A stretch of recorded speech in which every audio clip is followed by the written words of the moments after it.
Salut à tous et bienvenue sur la partie 2 de la série de vidéos que je donne sur comment est-ce que j'ai vaincu mes problèmes de dos. La partie 1 c'était sur le physique, la partie 2 aujourd'hui c'est la partie plus mentale, la partie psychologique. Qu'est-ce que j'ai fait sur le plan psychologique pour pouvoir revenir en forme? Alors avant de débuter, un point super important. À chaque fois qu'on va utiliser le mental, la psychologie dans une vidéo, c'est très important de préciser, pour moi, dans mon cas, je ne suis pas un psychologue. Je suis un entraîneur et ce que je fais, en fait, c'est un partage d'expérience. Je vous livre mon expérience à moi pour peut-être que ça aide certains d'entre vous à avoir le même cheminement que moi, c'est-à-dire revenir à des activités que vous aimez faire sans douleur. Pour faire un bref rappel, sur la partie 1, j'expliquais qu'en fait, je fais ces vidéos parce que j'ai moi-même été handicapé pendant un certain temps par des problèmes de dos assez importants. J'ai eu des symptômes de sciatique dans les deux jambes, on m'a découvert des hernies discales, 3 hernies discales précisément dans le dos, une hernie postérieure et 2 hernies intraspongieuses, c'est-à-dire c'est des hernies en fait qui vont pousser dans la vertèbre du dessus ou du dessous. On a trouvé une dégénérescence au niveau du disque intervertébral et on a trouvé une dégénérescence, c'est-à-dire un début d'arthrose multi-étagée au niveau de la colonne lombaire. J'ai été pris avec de la douleur chronique pendant un certain temps, ça m'a tenu vraiment loin des activités que j'aimais faire et ça a eu vraiment beaucoup d'impact sur mon mental, sur mon moral en fait. Par chance, avec le temps, avec l'aide de personnes et avec l'éducation que je me suis moi-même créée, que je me suis moi-même fourni, avec ce que je suis allé consulter, j'ai été capable de mettre en place un plan qui a fait qu'aujourd'hui j'ai pu revenir à mes activités et revenir vraiment très en forme sans douleur chronique. Le premier point que je veux traiter et qui est super important, c'est ta personnalité peut être ton meilleur allié comme ton pire ennemi pour ta guérison.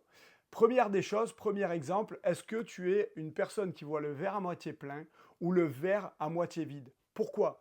Parce que quand la blessure arrive, si tu la banalises, et ça beaucoup d'études le montrent maintenant, si tu arrives à banaliser la blessure et à dire quoi qu'il arrive, ça va peut-être prendre le temps que ça va prendre, mais moi je vais revenir. Je vais revenir en forme, je vais faire exactement comme avant, puis ça va même pas traîner. À l'opposé, si tu vas commencer à penser «Oh, cette blessure me fait peur», c'est peut-être la blessure qui va arrêter ma carrière sportive. C'est peut-être la blessure qui va m'empêcher à faire telle et telle chose. Ça, en fait, ça va avoir un impact sur ton mental qui va en fait se répercuter sur ta capacité de récupération. Et on voit ça dans des études, moi je consulte ça parce que je fais aussi de la préparation physique pour des jeunes basketteurs. Par exemple, des athlètes qui vont avoir une rupture des ligaments croisés antérieurs du genou ou une entorse à la cheville, s'ils ont peur de la blessure, si leur réaction est un petit peu catastrophique, ils risquent de mettre beaucoup plus de temps à revenir au jeu.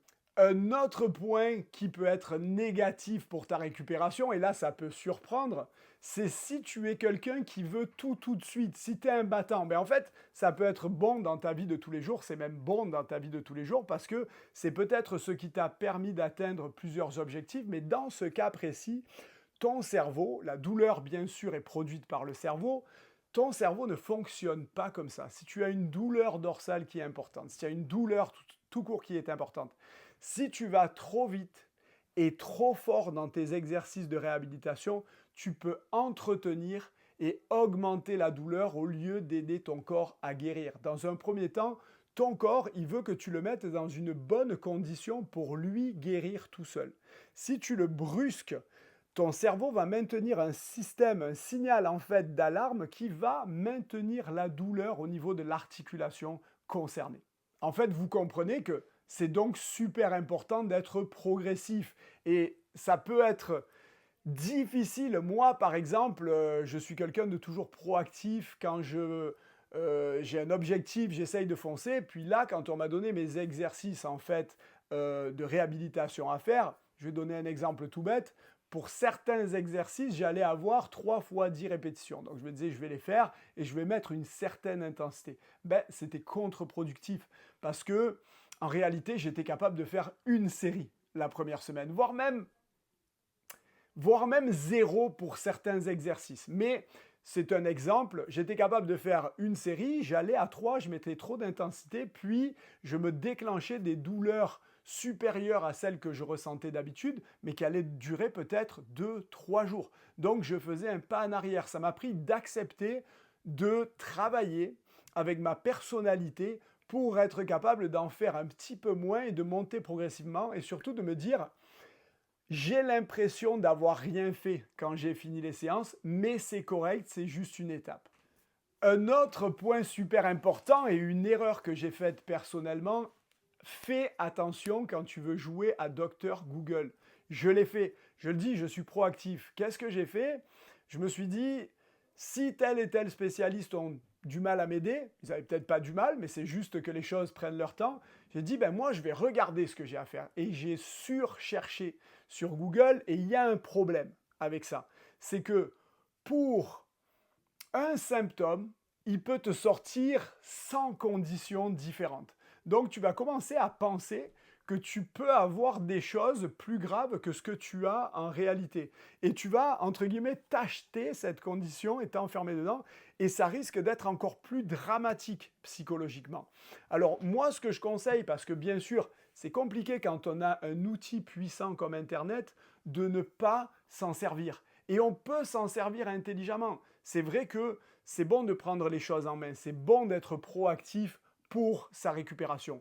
Alors moi, un conseil que j'ai, il faut le tourner de façon positive. Ce que j'ai compris avec le temps, je me suis dit, ok, je sais que j'ai cette condition, ce que je vais faire si je vais sur Google, c'est je vais chercher des témoignages et des articles positifs de gens qui ont eu exactement ce que j'ai eu et qui s'en sont sortis et qui sont allés vers là où moi, je veux aller. Et c'est là qu'en fait, j'ai fait de Google un outil puissant. J'ai trouvé des articles, des témoignages qui étaient hyper inspirants et qui m'ont mis en fait dans un mindset positif. J'ai vu Brian Carroll qui travaillait avec le docteur Stuart McGill, qui a eu un bas de dos tout simplement bousillé, des fractures au niveau des vertèbres, plus de disque intervertébral, plus rien, qui n'arrivait pas à trouver un spécialiste qui allait le soigner.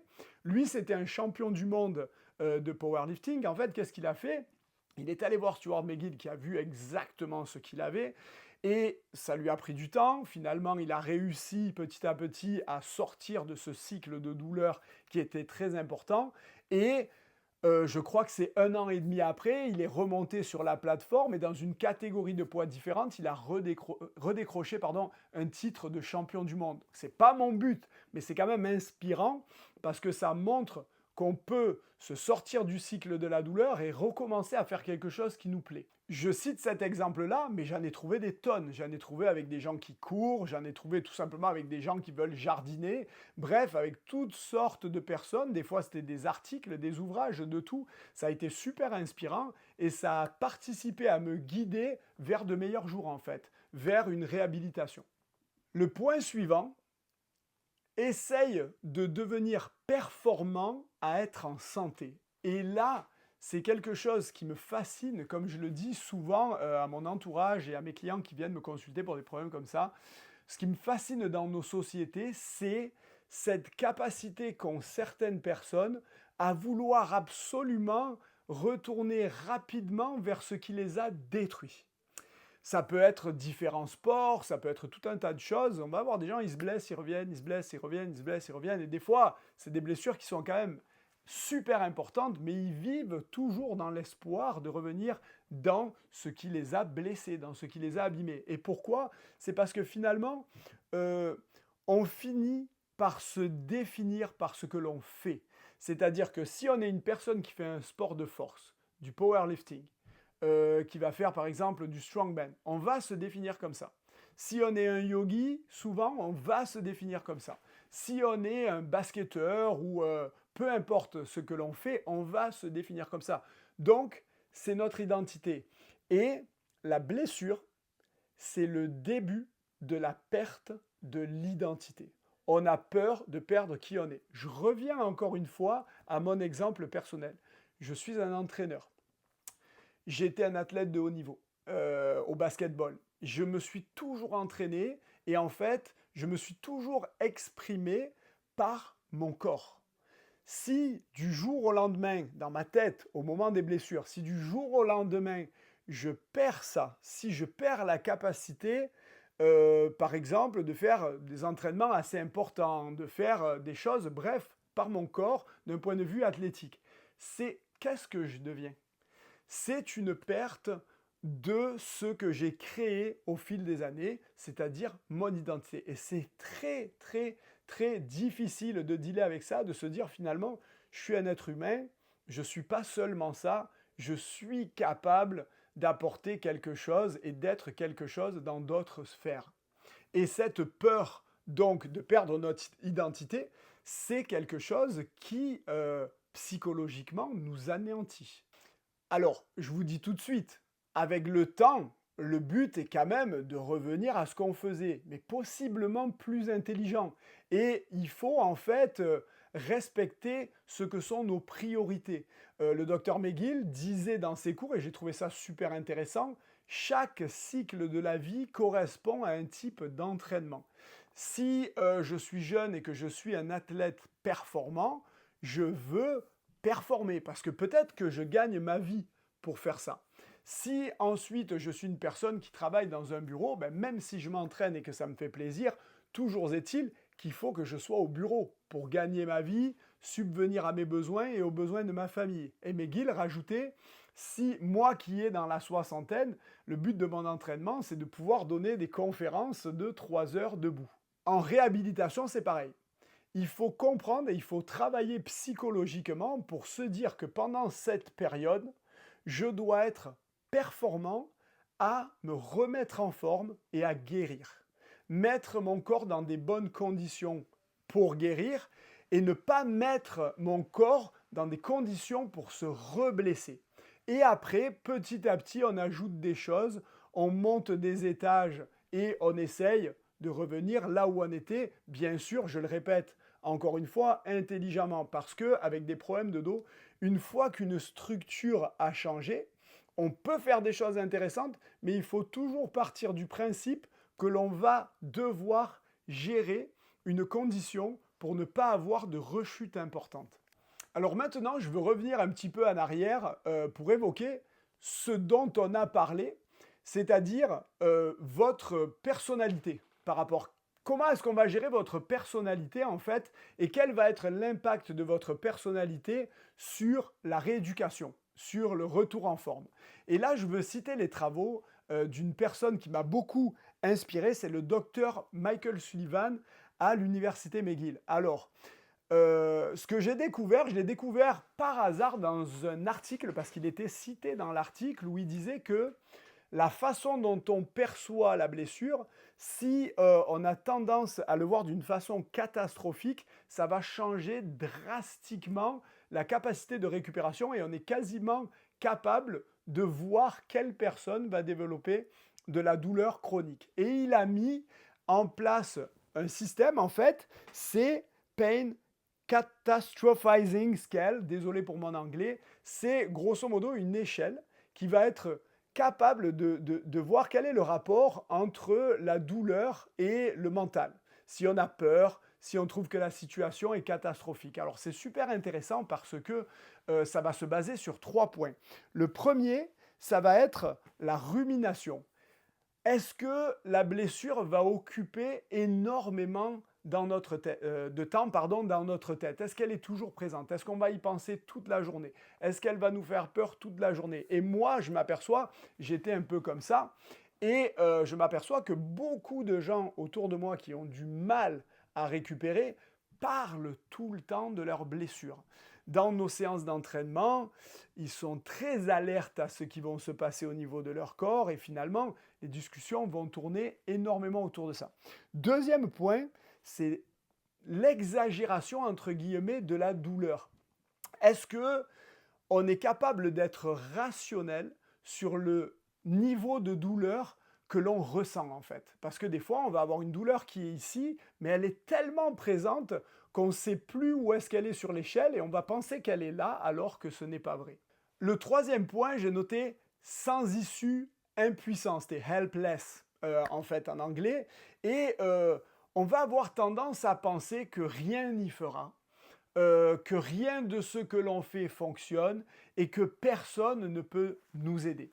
Donc, une vision, ça revient à ce que je disais sur voir le verre à moitié plein, à moitié vide.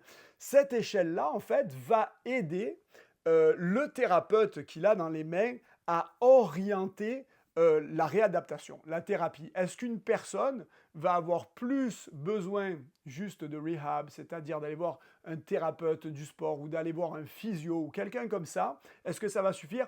Ou est-ce qu'on doit faire très attention à la partie psychologique et envoyer la personne voir un psychologue? J'ai eu énormément de chance, moi, comme je le disais dans la partie 1, pour ceux qui ne l'ont pas encore vu, j'ai eu la grande chance d'avoir un très bon physiothérapeute qui m'a dit au bout d'un moment, Rémi, je ne te soigne plus tant que tu ne vas pas voir un psychologue. Et ça a été pour moi un game changer absolument énorme. Je vous recommande fortement de faire comme moi et d'aller en fait sur le profil du docteur Michael Sullivan. Vous tapez tout simplement son nom sur Google, ses études vont sortir et il a même son site web. Sur son site web, vous allez voir toutes les études répertoriées. Vous allez voir qu'en fait, au fil des années, il a sorti plusieurs études très intéressantes pour faire le lien entre la peur, le catastrophisme et la douleur. En fait, le lien, grosso modo, entre le psychique et la douleur. Ce qui est intéressant avec ça, c'est que j'ai eu énormément de blessures dans ma carrière sportive. Mais lorsque cette blessure est arrivée, lorsque j'ai ressenti ce craquement, je ne sais pas pourquoi, je pense que c'est une période où j'étais énormément surmené, j'étais très fatigué, je commençais à déprimer peut-être un petit peu, et quand la blessure est arrivée, comme la goutte d'eau de trop dans le vase, en fait, qui a fait déborder le vase, je me suis dit, sur le moment, cette blessure, c'est celle qui va avoir raison de moi. C'est celle d'où je ne reviendrai pas. Et j'ai vraiment l'impression que ça a conditionné les mois à venir. Ça a créé un cycle, une spirale infernale qui m'a envoyé vers la douleur chronique et vers la dépression. Un autre outil qui m'a beaucoup aidé, c'est le Recovery Guide Book du docteur en fait Greg Lehman. Je vais vous mettre tout ça quand même dans les commentaires de la vidéo, dans la section description de la vidéo, pour que vous puissiez y avoir accès. Il faut savoir que ce guide dont je viens de parler, il est gratuit, sous forme de PDF, et en plus il est traduit en français pour ceux qui ne lisent pas l'anglais. Pourquoi est-ce que ça m'a beaucoup aidé? Parce que dedans, il explique un par un, je vais vraiment pas rentrer trop dans le détail là-dedans, je vais rester simple là-dessus. Il explique un par un les processus en fait de la douleur. Comment est-ce que la douleur se déclenche? Comment est-ce qu'elle s'intensifie? Bref, comment est-ce que notre cerveau va créer de la douleur par rapport à quelque chose? Et c'est très intéressant parce que quand on va lire un IRM, quand on va regarder un IRM, nous, monsieur, madame, tout le monde, on n'est pas prêt à lire ça. Et souvent, quand on va recevoir un IRM de dos, on va recevoir un pâté comme ça. Qu'est-ce qui va se passer? On va regarder plein de choses qu'on ne connaît pas forcément, et au bout d'un moment, on va dire « Ah, je suis foutu ».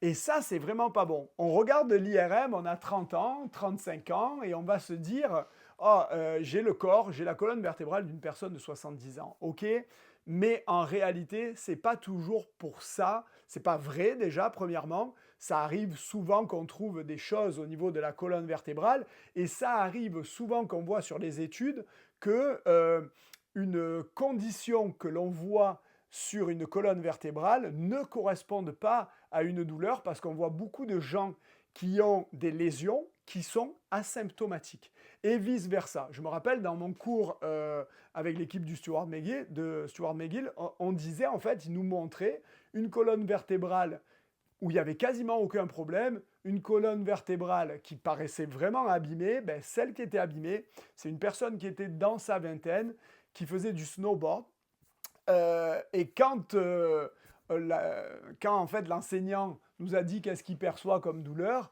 il perçoit quasiment aucune douleur. Tandis que l'autre personne qui n'a quasiment rien est en douleur constante. Donc, ce que je veux dire par là, c'est que laissez le soin à des professionnels chevronnés d'interpréter vos résultats d'IRM. Prenez votre enveloppe, ne l'ouvrez pas, amenez-la au professionnel, il va lire, il va vous expliquer de façon rationnelle qu'est-ce que c'est. Et donc, pour en revenir à ce guide du docteur Lehman, qu'est-ce qui va se passer? Lui, il va vous expliquer. Souvent, on va avoir ça dans votre dos, mais on va rationaliser. Est-ce que ça veut dire qu'on va avoir de la douleur? Je me rappelle, par exemple, moi, je m'inquiétais pour mon arthrose lombaire, vraiment, et ce que le docteur Lehman disait, c'est pas anormal de faire un peu d'arthrose lombaire selon notre passé, en plus athlétique ou quoi. C'est pas anormal d'en faire un peu, et ça ne veut pas dire qu'on va avoir de la douleur chronique. La douleur est normale. La douleur est un signal d'alarme en fait, et c'est normal d'en avoir de temps en temps parce qu'elle est là pour nous protéger. C'est moins normal d'avoir une douleur chronique, c'est-à-dire une douleur qui reste en permanence. Et ça, bien souvent, c'est multifactoriel. C'est un signal qui est coincé dans notre cerveau. Il est coincé sur un signal d'alarme, sur un signal d'alerte qui reste en permanence. Et j'ai aimé l'image de la douleur, finalement, c'est un gros vase. Il va y avoir le structurel, hein, attention, il y a tout. Il va y avoir le structurel, l'émotionnel, du stress, de l'anxiété, de la dépression, bref, pas mal de choses qui vont faire qu'à un moment donné, ce vase va déborder et qu'on sera en signal d'alerte permanent. Et le but, finalement, c'est de vider ce vase. Et comment est-ce qu'on peut le vider un peu? En faisant attention à notre aspect psychologique, en travaillant là-dessus et en relaxant. Je voulais maintenant vous parler d'un livre qui m'a aidé, qui s'appelle normalement Healing Back Pain, guérir les problèmes de dos, les douleurs dorsales. Ça a été écrit par une personne qui s'appelle John Sarno, le docteur John Sarno. Si vous voulez le trouver en français, le nom c'est Le meilleur antidouleur, c'est votre cerveau. Il est en vente un petit peu partout. C'est un docteur qui est aujourd'hui décédé, qui était en fait un chirurgien orthopédiste, si mon souvenir est bon, qui s'est arrêté d'opérer les problèmes de dos parce qu'à l'époque, il faut se remettre dans le contexte, c'était dans les années 80-90, il disait s'être aperçu que sur les mois qui suivaient, j'ai pas le chiffre exact en tête, il s'apercevait que seulement 20% des gens étaient capables de revenir au travail. Donc, lui, dans sa tête, il s'est dit peut-être que ce qu'on fait, ça va pas forcément toujours dans le bon sens. Donc, il a arrêté en fait sa pratique de la chirurgie et il a engagé des équipes avec. C'est une personne qui était à New York, hein. Il a engagé des équipes avec des thérapeutes, avec des physiothérapeutes au début, pour faire un encadrement et amener un traitement moins invasif aux personnes qui souffraient de problèmes de dos. Alors, c'est quelqu'un qui, à l'époque, a été très controversé parce qu'il a amené quelque chose de nouveau, hein. On était dans les balbutiements un peu du lien entre psychologie et douleur. Avant, on était très, très structurel. Forcément, si on a mal quelque part, c'est uniquement parce qu'il y a ça qui dépasse à cet endroit. Et attention, c'est pas faux. C'est un lien entre le structurel et le psychologique. Et le psychologique, souvent, va amplifier le structurel. Donc, ce qu'a mis en avant le docteur Sarno, et pourquoi est-ce qu'il a eu du succès à l'époque avec beaucoup de personnes, c'est parce qu'en fait, je pense, il faisait attention à la personne. Il redonnait confiance à la personne petit à petit retournait à ses activités et il a eu beaucoup de succès. Il a eu du succès avec des gens célèbres. Je pense que c'est ça qu'il a projeté un peu qu'il a mis un petit peu sous les feux de la rampe. Et il a aussi été donc, comme je disais, décrié pendant longtemps. Mais c'est drôle parce que moi, j'ai l'impression que son travail, c'est un peu parmi les pièces maîtresses qui font qu'aujourd'hui, on a énormément évolué dans ce sens. Qu'aujourd'hui, on va dire à une personne qui souffre, souvent quand on va aller au physio, quand on va aller à l'ostéo, on va énormément parler du lien entre le cerveau, entre le psychique, entre les émotions et la douleur. Souvent, vous rentrez chez des ostéos, puis j'aime beaucoup ça, j'écoute beaucoup de podcasts avec des ostéopathes qui disent quand on va rentrer dans le cabinet, ils demandent comment ça va dans ta vie. Parce qu'ils savent que ça a un impact. Même Stuart McGill, dans son livre Ultimate Back Fitness, va dire, lui bien sûr est très axé sur la structure, il va dire on va avoir une lésion structurelle, mais c'est vrai que l'aspect psychologique peut augmenter les symptômes et les ressentis, bref, les douleurs au niveau de cette lésion-là. John Sarno, dans son livre, donc, va parler de beaucoup de choses. Il va parler des hernies discales. Il va parler de l'arthrose lombaire. Il va même parler de certaines autres conditions et maladies. Et pour lui, ce qu'il met en avant, c'est que le problème est bien plus profond. Donc, il va interroger les gens à dire, est-ce que vous avez déjà subi des violences, que ce soit physiques, que ce soit verbales, des grands stress. Donc, lui, il va beaucoup parler des gens qui ont été abusés étant plus jeunes, de différentes façons. Des entrepreneurs qui sont tout le temps sous stress, qui sont tout le temps sous pression, des gens qui ont des métiers où ils sont sous pression. Et il va dire qu'en fait, ce qui se passe dans le subconscient est considéré par le cerveau comme quelque chose de plus important que tout le reste. Et ce qui est dans le subconscient utilise le corps pour communiquer. Et c'est pour ça que des fois, on va ressentir beaucoup de douleur.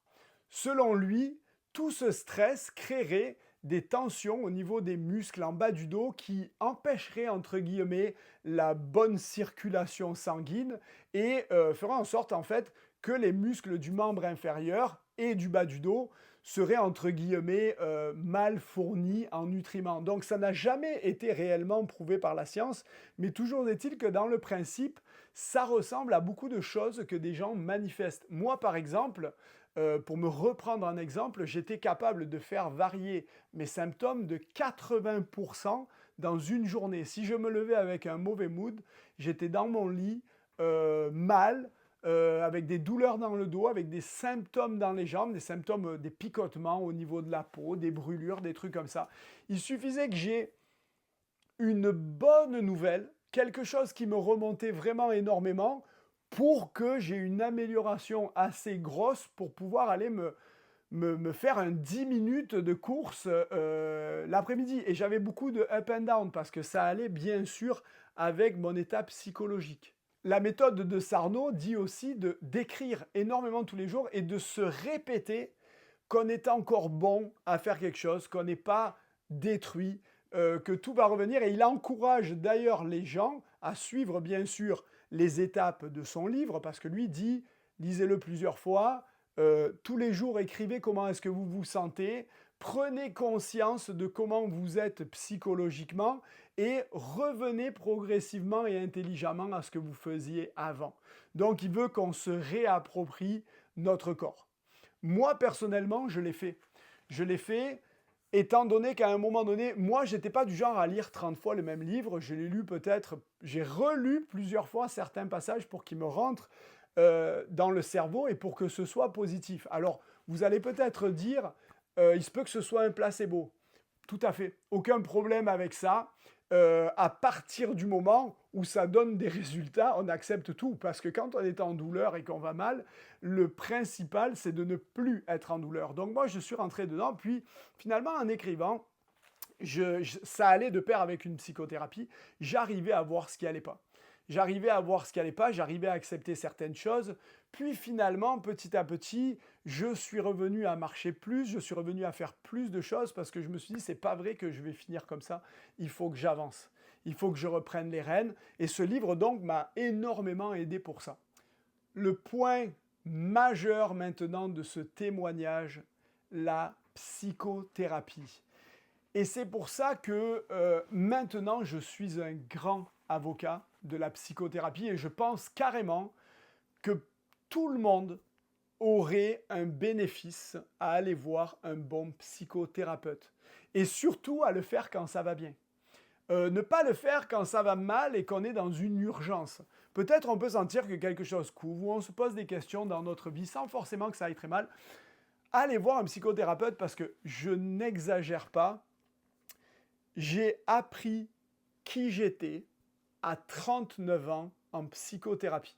C'est-à-dire que quasiment 39 années de ma vie ont été une supercherie mentale que j'ai créée progressivement, qu'on a créée. Parce qu'on est éduqué d'une certaine façon et des choses rentrent dans notre tête, ce qui fait qu'on se perd dans la réalité et dans ce que l'on perçoit. Je vais donner un exemple tout bête. J'ai toujours pensé que j'étais quelqu'un de zen. Pourquoi? Parce que petit, on m'a toujours répété, oh, quand tu étais gamin, tu es allé voir un psychologue, il a dit que tu étais un poète, que tu n'avais aucun problème et que finalement, tout allait très bien. Donc, je me suis dit, moi, je ne suis pas quelqu'un qui stresse, je ne suis pas quelqu'un d'anxieux. Sauf que c'était super faux et que je suis quelqu'un, je sais le gérer un petit peu mieux maintenant, mais j'étais quelqu'un d'anxieux, j'étais quelqu'un qui avait tendance souvent à stresser. Et ce qui est fou, c'est que un jour, je m'amuse à comparer ma taille, je suis très grand, je m'amuse à comparer ma taille avec la taille de mes enfants, ce qui fait que ça me replonge dans le passé. Et je me suis aperçu qu'à 5 ans, dans mon carnet de santé, le médecin avait marqué anxiété importante, médication. Donc, je me suis construit sur quelque chose de faux, pensant que je n'étais pas anxieux. Mais en fait, la vérité, c'est que je la refusais, cette anxiété, ou je ne savais pas ce qu'elle était. Mon état anxieux permanent, c'est quelque chose que moi, je considérais comme étant normal et que tout le monde ressentait, alors que ce n'était pas vrai. Et c'était comme ça pour beaucoup de choses. Je parlais de Sarno et des gens qui ont vécu des abus étant jeunes. Pour moi, un abus, j'avais une certaine vision de ce qu'était un abus, de l'agressivité que ça représentait. Et dans mes premières séances de psychothérapie, avec ma psychologue que j'aime beaucoup, Jocelyne, en fait, dans mes premières séances, justement, on a parlé de ça. Et elle me disait, et toi, est-ce que tu en as vécu des choses quand tu étais plus jeune? Et c'est là, je dis non, moi jamais. Mais sauf qu'au fur et à mesure des séances, on commence à se connaître, on commence à parler. C'est pour ça que c'est très important de savoir que quand on s'engage dans une psychothérapie, c'est sur un terme quand même assez important parce qu'on crée un lien. Et donc, je me commence à parler et je disais, ah, moi, j'ai pas aimé l'école parce que finalement, quand je suis arrivé à l'âge peut-être de 7 ans, j'ai eu une enseignante qui m'aimait pas.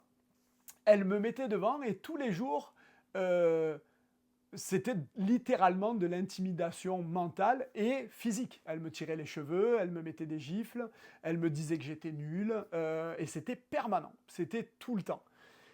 Et là, il y a eu un immense blanc, et la psychologue m'a regardé, elle m'a dit « Et sinon, à part ça, tu n'as jamais vécu d'abus ?» Et là, en fait, j'ai réalisé que ça avait été traumatisant. Vraiment, à cette époque-là, je me souviens exactement avoir été traumatisé par cette professeure-là. Et je pense que ça a même conditionné mon avenir à l'école parce qu'elle m'est tellement rentrée dedans que je me disais, si elle me dit que je suis nul et si elle me traite comme ça, c'est que je suis nul. Et je n'ai plus jamais travaillé de la même façon à l'école. J'ai travaillé toujours en me disant, tous les autres sont bons, moi je suis nul. Je n'arriverai à rien. C'est rentré dans ma tête. Il y a eu un autre épisode plus tard d'un entraîneur. Un entraîneur, moi j'avais l'habitude jusqu'à 15 ans, j'ai vécu des choses difficiles dans le sport, mais autour de 14-15 ans, j'ai rencontré une personne qui a vraiment été très positive pour moi. J'ai fait ça, une très grosse ascension dans le basket et je suis parti, c'était ma passion, et je suis parti en centre de formation où là, je suis tombé sur un entraîneur qui, je pense, était peut-être un peu trop jeune, n'avait pas certains outils psychologiques et qui a été aussi très, très, très, très dur avec beaucoup de joueurs, mais plus particulièrement avec moi et un autre joueur. Donc, je ne veux pas trop rentrer dans le détail là-dessus, mais j'ai vécu une année extrêmement difficile qui fait que je me rappellerai toujours quand j'ai quitté ce club-là, qui a déposé le bilan, donc, qui a fermé. Je me rappelle toujours que j'étais dans la voiture de mon grand-père et je me disais, plus jamais de ma vie, je ne vivrai ça avec un entraîneur. Plus jamais. Et à ce moment-là, je suis devenu incoachable et je suis devenu agressif. C'est-à-dire que sur le terrain, j'avais tendance à vouloir me battre. Dès qu'un coach montrait une once d'autorité, je lui rentrais dedans. Verbalement, bien sûr, mais je lui rentrais dedans, je me dressais, je suis devenu incoachable.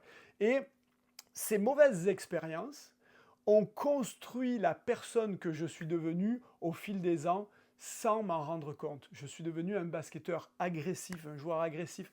J'étais, je pense, déprimé de façon constante.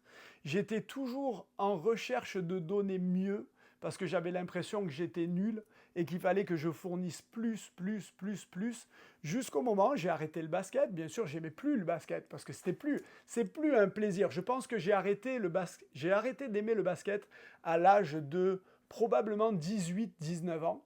Mais j'ai continué à jouer par orgueil jusqu'à 28-29 ans, jusqu'à ce que je ne sois plus capable de l'endurer. J'arrivais dans mes entraînements pendant toute ma petite carrière et je regardais la pendule pour savoir à quelle heure est-ce que l'entraînement finissait, parce que pour moi, c'était une corvée. Ça devenait une corvée, mais étant donné que j'avais l'impression que c'était tout ce à quoi j'étais un peu bon, j'essayais de préserver cet aspect de moi. Ce pattern-là, il s'est poursuivi quand j'ai arrêté donc le basket. J'ai reproduit les mêmes choses. Jamais satisfait. Toujours vouloir aller plus haut. Agressivité d'un certain point. Jusqu'à ce que j'explose complètement. Puis je me rappelle quand même que juste avant ma blessure, j'étais dans une période où je travaillais énormément. J'avais du succès en entraînement. Je commençais à avoir un succès assez important en entraînement privé, puis même dans le basket. Je commençais à faire mon petit trou tranquillement, mais j'avais des enfants, je travaillais fort, je travaillais fort physiquement à l'entraînement, je m'occupais de la famille, et quand je rentrais le soir, c'est-à-dire très tard, je me rappelle qu'inconsciemment, je regardais un pylône, et je me disais, je pourrais rentrer dedans et tout s'arrêterait là, sans que je sois capable d'expliquer ce sentiment-là. Et après est arrivée la blessure, et après est arrivé le catastrophisme, et après est arrivée la dépression, et est arrivée la thérapie. La thérapie, en fait, la blessure m'a sauvé. La blessure m'a sauvé parce qu'elle m'a forcé à changer. Elle m'a forcé à changer, à prendre les choses en main parce que j'avais envie de m'en sortir. Pendant longtemps, non, j'avais des idées suicidaires sur une base quotidienne. Mais la blessure m'a sauvé parce que la thérapie que ça m'a forcé à faire m'a fait prendre conscience qu'il fallait que je me soigne, qu'il fallait que je me change, qu'il fallait que je voie les choses d'une autre façon. Et finalement, c'est comme ça que j'ai découvert qui je suis. Et depuis, je suis beaucoup plus heureux. La psychologue m'a dit d'ailleurs, tu as probablement fait ta première dépression à l'âge de 15-16 ans. Bon, une fois qu'on a vu tout ça, il faut clôturer par une étape essentielle. Finir par recommencer à se faire confiance. Parce que pendant qu'on est dans un processus de réhabilitation, que ce soit pour la blessure physique et finalement pour la blessure mentale, le problème psychologique que l'on a découvert, on est énormément dans l'introspection. On cherche des causes. On va déterrer l'enfant. Moi, je me suis aperçu d'ailleurs que dans ma vie, j'aimais pas ce que j'étais, donc à arriver à 15-16 ans, j'ai enterré la personne que j'étais avant 15-16 ans. J'ai tout perdu. Mes amis, ce que j'étais, je me suis transformé en une autre version de moi-même. Ça m'a aidé à franchir un cap, mais ça m'a fait du mal parce que j'ai oublié qui j'étais. Donc, j'en ai profité pour déterrer l'enfant, travailler, retrouver qui je suis réellement. Qu'est-ce que j'aime faire réellement? Qu'est-ce que je veux faire réellement? Qu'est-ce que c'est pour moi réussir ma vie? Donc c'est beaucoup d'introspection, beaucoup de travail. La blessure, comment est-ce que je me suis blessé? En faisant quoi? Quel mouvement? Où est-ce que j'ai abusé d'un certain côté? Et donc on se dit, bon, ben, je ne veux plus faire ça, puis maintenant je veux faire ça, je veux faire attention à moi.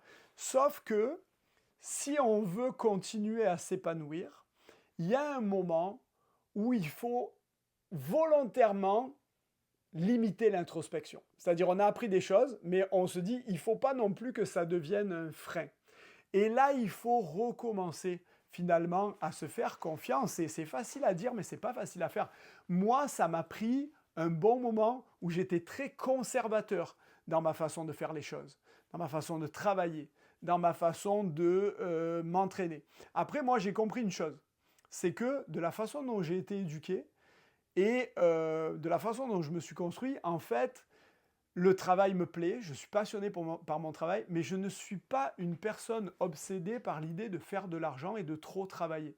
J'aime énormément m'entraîner, j'aime m'occuper de mes enfants, j'aime faire tout un tas de choses autour qui me donnent beaucoup plus de bonheur que simplement faire de l'argent.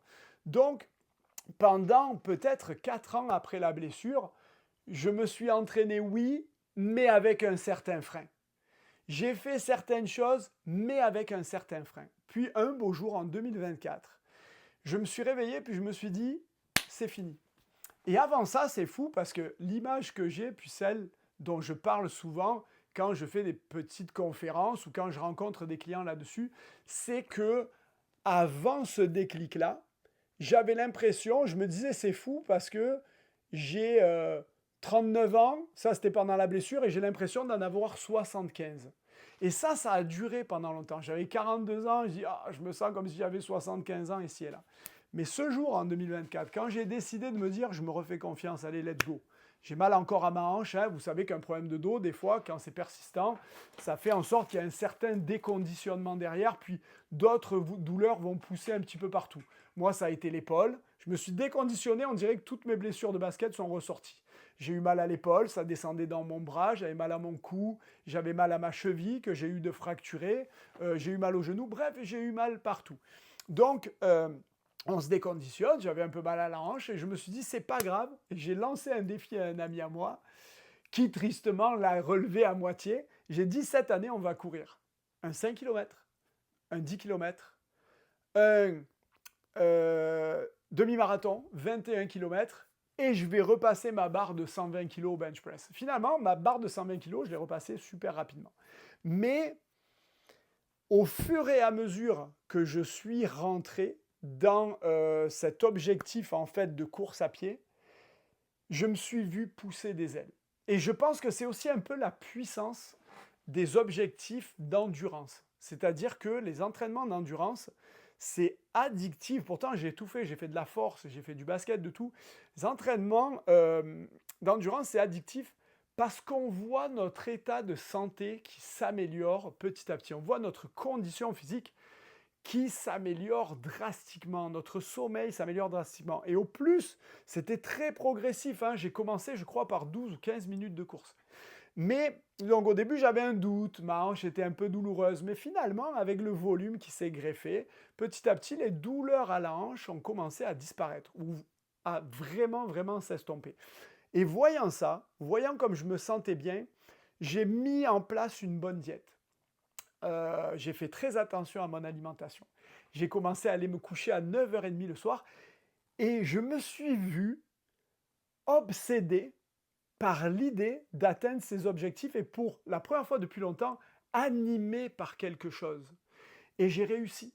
J'ai réussi à faire... Alors au début, le but était de le finir, le 21 km. Et c'est une victoire colossale, parce que je rappelle que quelques années auparavant, je n'étais pas capable de marcher 10 minutes. Je ne pouvais pas marcher 10 minutes sans douleur. Je ne me serais à ce moment-là jamais vu recourir une seule fois dans ma vie. Donc là, je fais mon 5 km.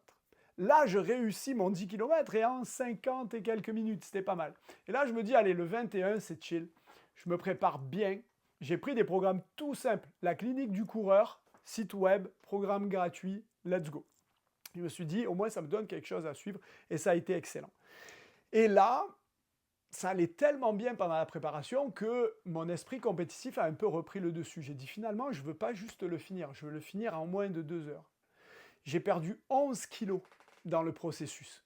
Je me suis pointé sur la ligne en super forme, avec 11 kilos de moins, et j'ai réussi en 1h52, un peu moins d'1h52. J'étais super fier de moi.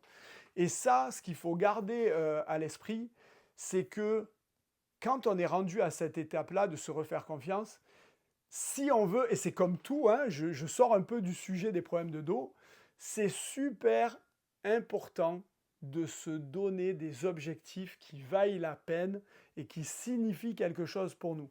Pas pour faire bien sur Instagram, pas pour faire bien dans la société dans laquelle on vit. Des objectifs qui nous animent réellement et qu'on veut réellement atteindre.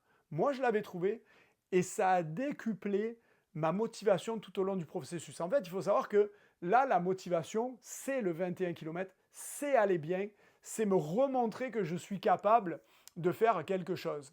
Donc, la motivation, qui est l'objectif final, donne la rigueur dans le processus. Ne croyez pas que j'étais content tous les jours de faire mes entraînements de prehab, de préparer mon corps, que j'étais tous les jours content d'aller courir dehors, même des fois 1h30 quand il pleuvait, puis que franchement, vous savez ce que c'est courir sous la grosse pluie, c'est pas non plus le fun, mais la motivation est tellement forte au bout qu'on a la force dans le processus de le faire. Et quand je suis arrivé au bout, j'ai réalisé quelque chose, c'est que j'avais plus du tout l'impression d'avoir 75 ans, j'avais 44 ans, 43 ans, et j'avais l'impression d'en avoir 25. Et quand je regardais ma montre et qu'elle me disait que mon âge intérieur était 35 ans, même si c'est des évaluations qui sont très approximatives, ben, j'étais vachement fier par rapport à ça. Et ça m'a redonné la confiance de faire énormément de choses. Ça a joué sur mon bonheur, surtout. Et ça m'a permis finalement de mettre ces fameux problèmes de dos derrière. Alors des fois, je dis pas, il y a des petits setbacks qui reviennent, mais qui repartent aussi secs. Et là-dedans, vous savez, c'est quoi la différence? C'est que quand ils reviennent, on se dit, c'est pas grave. Ça fait partie du processus. Aujourd'hui n'est pas la meilleure journée. Je vais bien dormir. Demain, ça sera terminé. Et le trois quarts du temps, c'est le cas. Ça ne dure pas. Le lendemain, c'est terminé. Même aujourd'hui, selon certaines petites douleurs que je ressens, je me dis, ça ne va pas m'empêcher de faire ce que j'ai à faire. Je fais ce que j'ai à faire. Je cours, je fais l'entraînement que j'ai à faire. Et des fois, même à la fin de l'entraînement, ça va déjà mieux. Donc, c'est le petit témoignage que je voulais vous apporter là-dessus. Et honnêtement, la vidéo arrive à la fin, hein, ça a duré un petit moment. J'espère que vous l'avez apprécié. Si jamais par contre, vous n'avez pas vu la partie 1, vous pouvez très bien voir les vidéos dans le désordre. Ça ne fait rien. La partie 1 parle du physique. Vous allez voir à la fin de cette vidéo-là, vous allez voir apparaître la vidéo partie numéro 1. Vous allez pouvoir cliquer dessus et la regarder. Donc pour clôturer, je vais juste vous dire que je vais continuer à poster du contenu similaire sur cette chaîne YouTube. Je vais faire une vidéo sur comment est-ce que j'ai récupéré de ma fracture de la tête humérale au niveau du coude. Ça va me prendre un petit peu de temps pour la mettre en place. Mais bref, restez à l'affût. Abonnez-vous, vous pouvez vous abonner à la chaîne. Vous allez avoir en fait des notifications des vidéos qui sortent. N'hésitez pas à partager la vidéo à votre entourage, surtout si c'est des personnes qui ont souffert de ces mêmes problèmes-là, et de me laisser vos commentaires. Je fais toujours très attention à répondre aux commentaires. Des fois, ça me prend un peu de temps, tout simplement parce que je ne vois pas les notifications en temps réel, mais j'essaierai toujours de vous répondre le mieux possible. Voilà, sur ce, je vous souhaite une bonne journée et je vous dis à la prochaine.